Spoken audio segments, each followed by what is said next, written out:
અમદાવાદની ખાસ વાત કરું તો મિની વાવાઝોડાએ શહેરમાં જાણે કે તારાજી સર્જી દીધી।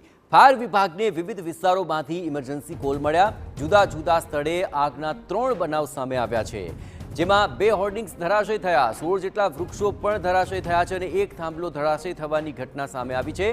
ગઈકાલે સાંજે 6 વાગ્યા બાદ ફાયર વિભાગને 22 જેટલા કોલ આવ્યા હતા અને ત્યારબાદ તાબડતોબ રાહત કાર્ય માટે પણ તેમને પહોંચવાની તજવીજ હાથ ધરી હતી, પરંતુ છેલ્લા 24 કલાકની અંદર આ આખા માવઠાના મારને કારણે અત્યાર સુધીમાં 13 થી 14ના મૃત્યુ નિપજ્યા છે।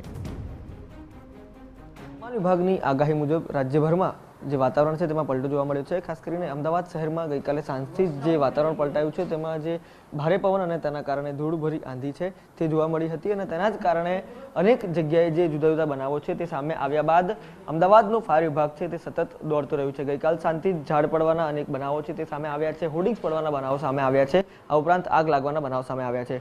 કઈ રીતે કામગીરી ફાયર વિભાગે કરી છે, આપણી સાથે અધિકારી તોમર સાહેબ હાજર છે, સીધા તેમની સાથે વાત કરીશું।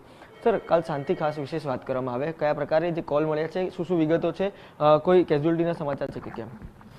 ગઈકાલથી જે પણ વાતાવરણમાં બદલાવ આવ્યો છે, જેમાં ફાયર બ્રિગેડે સતત હજુ સુધી કામગીરી ચાલુ જ છે આપણે, જેમાં ટોટલ 28 કોલ છે, 2 હોર્ડિંગના છે, એમાં એક જ મેજર કોલ છે અત્યારે દરિયાપુર, જેમાં 2 માણસો વ્યક્તિ દબાયા હતા, તેમને 108 મારફતે હોસ્પિટલ તાત્કાલિક સારવાર માટે મોકલી આપી હતું, જેમાંથી એક સાહેબ સુધી અત્યારે ખબર આવી છે કે મૃત જાહેર કર્યા છે એમને। એવી રીતની કામગીરી આપણે અત્યારે સતત ફાયર બ્રિગેડની ચાલુ જ છે। જે પણ ઝાડ પડે કે ગમે તે ઈજા મોટી કોઈનું પણ જાનહાનિ ના થાય એવી રીતની કરીએ છીએ અમે કામગીરી। સ્વાભાવિક રીતે જે ગઈકાલ શાંતિ ફાયર વિભાગ કામગીરી કરી રહ્યું છે તેમાં વિવિધ કોલ મળ્યા છે, જેમાં મેજર કોલ અત્યાર સુધીમાં જે દરિયાપુરમાં ઝાડ પડવાની ઘટના બની હતી, જેમાં 2 વ્યક્તિ દટાયા હતા અને ફાયર વિભાગે સમય સૂચકતાથી કામ કરી, પરંતુ સ્વાભાવિક રીતે જે અત્યારે માહિતી પ્રાપ્ત થઈ રહી છે તેમાંથી એક લોકોનું જે મોત છે તે થયું હોવાના સમાચાર છે તે મળી રહ્યા છે। કેમેરા પર્સન અરવિંદ સાથે રોનક વર્મા।